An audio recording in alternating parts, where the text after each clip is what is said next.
Muchísimas gracias también a Cari por haberme invitado. Indudablemente no soy economista, soy industrial, del calzado. Me falta una fábrica de juguetes nomás para ya tener todo lo que a veces está complicado en la competencia internacional, y productora agropecuaria. Así que voy a hablar desde acá, ¿no? Desde lo que veo. Primero, en lo que viene del mundo, más que asustarme, me apasiona. Acabo de llegar de China, como dijiste hace muy poco, hacía 10 años que no iba, que en realidad lo que uno ve es que ese es el mundo que viene, nos guste o no nos guste, no sé, nos caiga más simpático o menos simpático, no es que yo pueda optar por si entro o no entro, eso viene. También creo que en la capacidad del emprendedurismo argentino para adaptarse. De eso no me cabe duda. Y acá es cierto que los industriales argentinos tenemos esa fama de decir que somos proteccionistas, que no podemos vivir sin la protección del Estado, que no podemos, lo cual lo veo alejadísimo de la realidad. Los industriales argentinos tuvieron los procesos normales, con macroeconomía que permitían encarar un proyecto de producción local, dieron muestras más que suficientes que están a la altura de la competencia mundial. Argentina fue de los primeros países del mundo que tuvo multinacionales argentinas. Tenemos el caso de Ungibor, Alpargatas, Bobrón, muchas empresas. Ciampitera. Argentina fue un país que inclusive tuvo procesos de innovación en el mundo, como por ejemplo producir verticalmente en bajas producciones. El mundo a veces es bueno cuando uno se integra vertical, pero con grandes producciones. El caso de Bobrón, de muchas empresas. Argentina, en sectores que uno nunca soñaría, lidera rubros importantísimos tecnológicos en el mundo. En el caso de Techint, donde uno podría tener competencias extraordinarias en la carne, en el trigo, que sería donde Argentina tiene una ventaja comparativa. No es así. Somos líderes en el mundo en la producción de caños en costura, que ustedes saben es una tecnología muy sofisticada. Cuando uno perfora 10.000 metros dentro de un mar, se rompe un caño allá abajo y sabe el desastre que provoca. También tenemos sectores en alimentación como Arcor, es una empresa argentina y que lidera en el mundo el segmento en que está involucrada. Lo que sí creo que no se puede ser en Argentina para una pequeña y mediana empresa mago. Le podemos pedir que sea empresario, pero no mago. Yo soy industrial y recuerdo solamente entre el periodo 76 y 2001. Argentina tuvo la volatilidad macroeconómica más grande del mundo. Fue el país del mundo que no solamente no creció, sino que más se desarrolló. Triste récord. Y que yo recuerde, yo como industrial padecí. La inflación cero de Gelbar terminó en el Rodrigazo. La tablita de Martínez de Oro, no sé, terminó en el Ciguazo, no sé cómo se llamaba, que terminó. El Austral y el Primavera terminó en la Hiper. La convertibilidad terminó en el 2001. Es decir, ustedes imaginan que haría una pyme o un industrial alemán, japonés, español en esas condiciones. Hubiera sobrevivido. Es decir, nos sentimos como cobayos de laboratorio, donde se probaban en la Argentina las cosas que en el mundo nadie hubiera imaginado. Fíjense, en poco tiempo, la cantidad de experimentos que sufrimos sobre la producción argentina. Y a pesar de todo sobrevivimos. Yo creo que estamos para una charla en Estados Unidos, más que nos cuenten a nosotros qué es lo que hay que hacer. Sabemos lo que hay que hacer. Ahora, ¿puede uno salir a competir al mundo cuando tiene una tasa de interés que duplica la del mundo? Una presión tributaria que dobla la del mundo. Permanentes cambios macroeconómicos que a uno le lleva como empresario dedicarle más tiempo a entender la macroeconomía que a su trabajo. Una pyme en Argentina, hable con cualquiera de ellas. El 50% de su tiempo lo tiene en tratar de ver qué va a pasar en 2 meses, si la tasa de interés o la bicicleta financiera le va a permitir otro negocio que no sea la LEMAC, si esto cambia antes o después de las elecciones, si viene Moreno y lo deja importar y viene el otro y le prohíbe. ¿Ustedes se imaginan si a ese productor le dejaran, o a un español, o a un alemán, que el 90% de su tiempo lo dedique a su negocio? Lo dedique a ver cómo mejora la tecnología, sabiendo que las reglas del juego van a ser estables. ¿Ustedes creen que ese señor le teme a la competencia? Ahora, el 80% de su energía la puso en sobrevivir.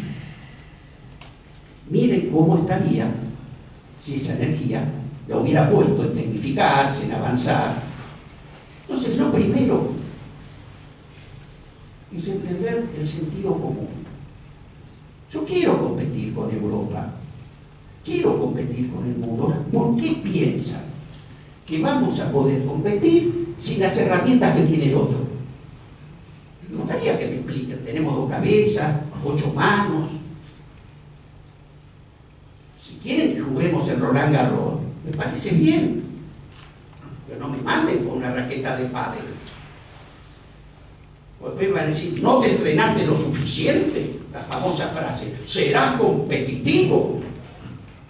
Vengo de Río Negro, el valle del Río Negro, la tierra más fértil del mundo. Productores que son eficientes, están tirando las peras y las manzanas, y nosotros mientras tanto poco o mucho las importamos de Chile. No nos parece que hay algo, no importa cuántas manzanas, no nos parece que hay algo que nos hace pensar qué pasa acá.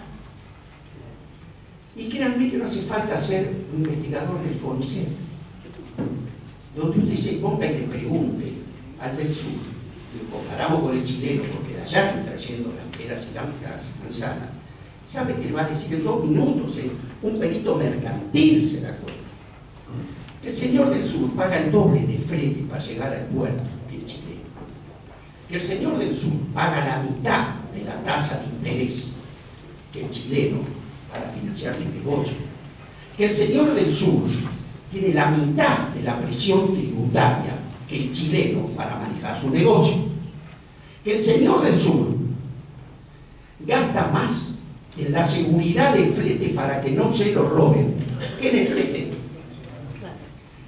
Entonces, cuando esto es tan obvio, le podemos preguntar a él si es competitivo, o lo que le tenemos que decir con toda franqueza, ponerle una mano en el hombro y decirle, sé que el problema no es tuyo, no lo podemos resolver entre días, porque este problema de la competitividad de la economía argentina podemos discutir mil veces porque viene de hace años, pero por lo menos no bajé los brazos, porque el país necesita de tu producción y de tus exportaciones y de tus dólares para afrontar los compromisos y las deudas que también estamos tomando. Y nos fijaremos un plazo de transición de cómo vamos a mejorar eso, que él no puede hacer nada más de la tranquera para afuera, perdón, de su establecimiento. Lo mismo lo podemos llevar a un montón de. Por lo tanto, lo primero que debemos recuperar el sentido común. Con sentido común y reglas iguales, porque a nadie se le ocurriría decir, anda a correr 200 metros llanos, no en las Olimpiadas. Ustedes vieron cómo se preparan, zapatillas livianitas, la ropa que no pese más de 100 gramos, y a mí me mandás con bolseguíes y una mochila con 30 kilos de piedra atrás. Estaría claro que sabemos que no es una competencia normal. Entonces, antes de pensar por qué es lo que hay que hacer, de abrirnos al mundo, de dejar a esos emprendedores competir, señores, veamos lo obvio, con condiciones iguales. Soñemos en un momento que tenemos las condiciones iguales. Bueno, porque yo aplico a eso, porque tengo mucha confianza en que lo vamos a lograr. De lo que estamos hablando hoy, no hay forma de escapar. Eso viene. Eso viene. Desde que se inventó esto, se acabó el proteccionismo ridículo, se terminó. Hubiera pensado Gaddafi con todo lo que manejaba, que en 3 meses terminaba en una alcantarilla después de todo esto. No, el mundo hoy es otro. Es otro. Es imposible hoy buscar en el pasado la solución para los problemas del futuro. Absolutamente imposible. Por eso esto implica innovación, pero no solamente en el sentido de la ciencia y la tecnología. Innovación en el sentido amplio de la palabra, innovarnos. Además, todo es distinto. Hoy el mundo se integra en cadenas de valor. Todos sabemos que muchas de las carreras que hoy todavía se están estudiando, no sabemos si en 10 o 15 años van a seguir vigentes. Se acabó aquel concepto de sustitución de importaciones, ¿se acuerdan que era sustituir lo que tengo? No. Hoy los países estudian la sustitución del futuro. Miren Alemania. Alemania importa lo que necesita en un auto. Los textiles los va a importar de China, los vidrios los traerá de Japón. Lo que no delega es el núcleo tecnológico, porque tiene una estrategia. Y se integra el mundo, esa es la integración futura del mundo, en lo que cada uno determina que tiene mejores ventajas para hacer. ¿Por qué creo que este es un desafío apasionante? Porque Argentina, para mí, sinceramente, disculpen mi ignorancia, pero discute todo menos lo importante. ¿Cuál es el problema estructural de la Argentina? Cito, no soy economista, pero es como mi empresa. Si yo en mi empresa facturo 100, para facturar 100, gasto 140, no hace falta hacerlo nuevo, porque si este negocio no anda, ¿no? Bueno, Argentina el problema que tiene toda su vida, para mí, a sintetizarlo en algo industrial, en un economista, su problema es que le vende al mundo lo que vale poco y le compra al mundo lo que vale mucho. Sí, simple. Entonces, cuando estamos en un periodo de crecimiento, en vez de festejar porque crecemos, estamos en un velorio. Porque los dólares que obtenemos por lo que vendemos no me alcanzan para comprar lo que necesito para seguir viviendo. Entonces, cada vez que esto se manifiesta en la Argentina, llamado por los técnicos restricción externa, ahí vuelve un gran debate en la Argentina. Y aparecen 2 clubes. El club de los devaluadores y el club de los endeudadores. El que dice, esto se arregla devaluando. Como si uno devaluando va a arreglar Ferrocarril Belgrano, va a mejorar los puertos, la competitividad. Y están los que dicen, como tenemos un agujero, vamos a pedir plata. Pero no pedir plata para corregir el agujero, para financiarlo. Entonces, el problema de la Argentina, a mi entender, es el subdesarrollo. El problema de la Argentina es una matriz productiva que cuando trabaja no alcanza para pagar lo que consume para crecer. Entonces, si este es el problema central, esto me gustaría las discusiones grandes de la Argentina. El debate. El otro día estaba con unos colegas míos, empresarios en Mendoza. Éramos todos industriales. Todos me hablaban, comparto, el gasto público, el gasto público, el gasto público. Comparto. Es imposible que no soporte en ningún lado un gasto superior al que puede tolerar. Ahora, ¿saben qué pasa, muchachos? De todos ustedes que son industriales, ninguno me preguntó cómo vamos a facturar el doble. Porque yo en mi empresa, cuando tengo un problema, llamo al contador, con todo respeto a la ciencia contable. Lo primero que me dice, apaga la luz, suspende el diario, no toma café, siempre me dice, no me tiene razón. O yo llamo al gerente de ventas, para que me diga cómo facturo el doble. Yo tengo 2 formas de bajar el gasto: atacando el gasto o facturando el doble. Yo pregunto, ¿ese debate en la Argentina de hoy está? Para mí no. Entonces, ¿por qué soy optimista en las nuevas tecnologías? Porque hay mucho por hacer por delante. Hoy Argentina exporta de $400 la tonelada. Importa a razón de $1.600 la tonelada. ¿Saben todo lo que hay para recorrer? Si en vez de exportar poroto de soja tenemos un plan para exportar biocombustible, para exportar proteína. Bélgica exporta 2 millones de toneladas de trigo y exporta trigo por 3.100 millones de dólares. Argentina exporta 8 millones de toneladas de trigo y exporta trigo por 800 millones de dólares. ¿Por qué? El 90% de lo que exporta Bélgica es en pastas y galletitas.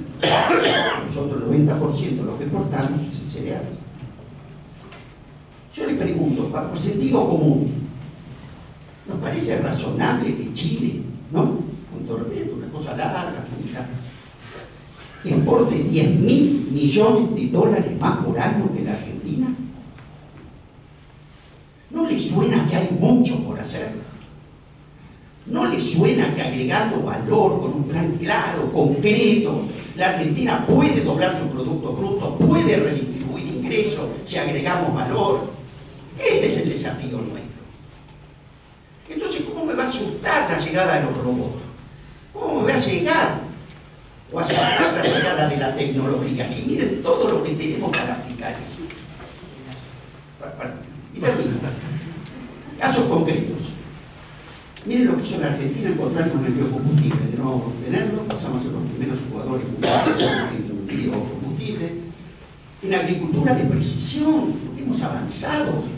El sector tecnológico, de no existir, pasamos a ser primeros en Latinoamérica en menos de 4 años y cuartos en el mundo en agricultura de precisión. Por eso le digo, termino, muchas gracias por invitarme primero. Segundo, miremos el medio vaso lleno, perdón, vacío sería, ¿no? Pongámonos la preocupación de cómo crecemos, no solamente cómo recortamos. Con una economía que se achica, todo se achica. Hay menos nivel de actividad, menos nivel de recaudación, menos nivel de empleo, menos nivel de progreso. Este es el desafío para mí que tenemos por delante. Por eso, bienvenida sea la tecnología, equiparemos para que todos estemos en las mismas condiciones que el mundo para poder competir. Y Argentina nos va a dar un salto cualitativo enorme. Muchas gracias.